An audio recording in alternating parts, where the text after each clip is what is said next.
Balik lagi di sini list, tempat dimana lo bisa dapat rekomendasi film setiap harinya. Dan yang kali ini bakal gue omongin adalah sesuatu yang lebih panas, yaitu ngomongin adegan.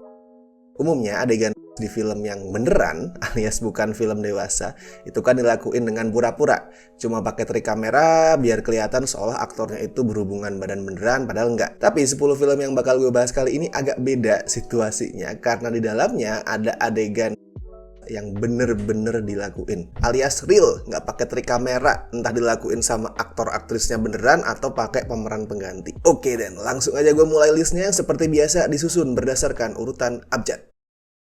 Pertama adalah Nine Songs. Ini tuh film mainstream Inggris dengan adegan paling eksplisit yang pernah dibuat sepanjang masa. Ceritanya tentang hubungan antara mahasiswa Amerika dan ilmuwan Inggris di sela-sela konser rock yang mereka datengin bareng selama 12 bulan. Dua pemainnya, Kieran O'Brien sama Margot Stille, beneran di beberapa adegan, dari yang sifatnya penetrasi, fellatio, sampai shot yang liatin ejakulasi.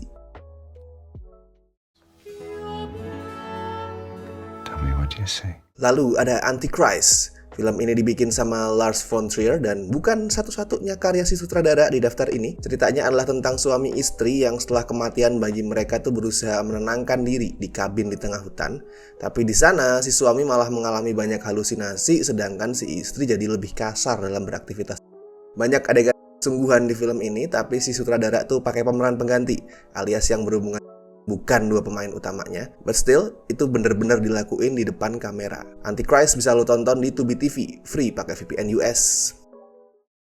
Lalu ada The Brown Bunny, film yang nyeritain petualangan cinta seorang pembalap motor ini munculin kontroversi karena adegan yang bener-bener dilakuin sama dua pemainnya, Vincent Gallo yang juga sutradara film ini dan aktrisnya Chloe Sevigny. Makanya film ini tuh munculin kontroversi, termasuk pas diputar di Festival Film Cannes, di mana saat itu Vincent Gallo tuh dapat caci maki disorakin sama penonton pada saat namanya itu nongol di kredit film.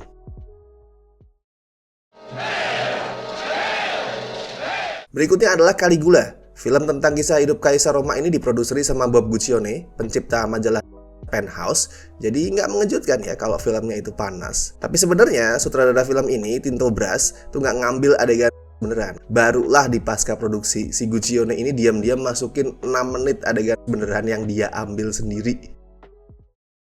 Next ada The Idiots. Satu lagi ini filmnya Lars von Trier. The Idiots ini nyeritain tentang sekelompok orang yang berusaha mendobrak batasan perilaku buat memunculkan sisi idiot yang terpendam dalam diri mereka. Ya dari cerita itu lo bisa ngeliat banyak liaran di film ini. Mayoritas adegan di sini emang palsu, tapi film ini juga nyelipin adegan singkat yang beneran dilakuin sama pemainnya. Lalu ada Lie With Me, dibuat sebagai adaptasi novel berjudul sama. Film asal Kanada ini ngasih lihat apa jadinya pada saat cewek dan cowok yang sama-sama agresif tuh ketemu, pacaran, lalu berhubungan. Pas filmnya pertama diputar, penonton kaget ngelihat adegan yang beneran. Soalnya dua pemain utamanya, Lauren Lee Smith dan Eric Balfour tuh udah lumayan punya nama, alias bukan aktor nggak terkenal. Lie With Me bisa lo tonton secara free di Tubi TV pakai VPN US. What is your ultimate fantasy? Next ada Love, dibikin sama Gaspar Noé yang emang sering bikin kontroversi. Film ini nyeritain hubungan liar sepasang kekasih yang sering ngundang orang lain buat ngelakuin bareng mereka. Dua pemainnya, Carl Guzman dan Aomi Muyok tuh bener-bener berhubungan di depan kamera. Tapi yang bikin Love makin dikenal adalah karena Gaspar Noé ngebikin adegan itu dalam format 3D. Love ini adalah satu-satunya film yang punya format 3D. Film ini bisa lo tonton di Vudu pakai VPN US. My name is Jo, and I'm a nymphomaniac. Berikutnya ada Nymphomaniac, film ketiga Lars von Trier di daftar ini. Nymphomaniac adalah cerita epik soal perjalanan wanita yang ketagihan.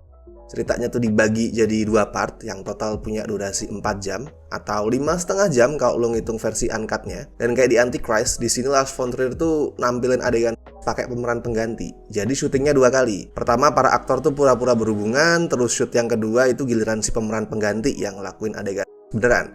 Terus pas editing, muka aktornya dipasang di badan pemeran pengganti. Nymphomaniac bisa lo tonton di Pluto TV, free pakai VPN US. Kemudian ada Pink Flamingos. salah satu film paling kontroversial dan disturbing yang pernah dibuat. Ceritanya itu tentang Divine, seorang drag queen yang dikenal dengan julukan manusia paling menjijikkan yang pernah hidup di muka bumi. Ada banyak banget adegan beneran di film ini. Beneran di sini bukan cuma soal. Salah satu yang paling terkenal itu adalah pas Divine itu beneran makan kotoran anjing. Dan kalau ngomongin aktivitas, adegan yang beneran dilakuin adalah pas karakternya Divine itu ngelakuin ke karakter anaknya. Terakhir ada Short Bus. Film ini nyeritain sekumpulan muda-mudi New York yang saling berhubungan di sebuah salon underground yang jadi tempat mereka berkumpul. Adegan penutup film ini tuh nampilin party, di mana beberapa aktornya tuh ngelakuin aktivitas yang sungguhan. Short Bus bisa lo tonton di iTunes US. Oke, itu tadi adalah daftar 10 film dengan adegan sungguhan versi Cinelis. Gimana? Apa lo udah tonton semuanya? Atau mungkin malah lo punya versi lain nih? Lo tahu ada film lain yang punya adegan sungguhan yang belum masuk di daftar ini? Bisa lo tulisin di kolom komentar, tambahin rekomendasi tontonan di sana. Dan seperti biasa gue ingetin, jangan lupa like video ini, sebarin video-video Cinelis daftar-daftar di channel ini di medsos kalian buat saling ngebantu ngasih rekomendasi tontonan ke orang lain. Oke, dan sampai ketemu di list-list berikutnya.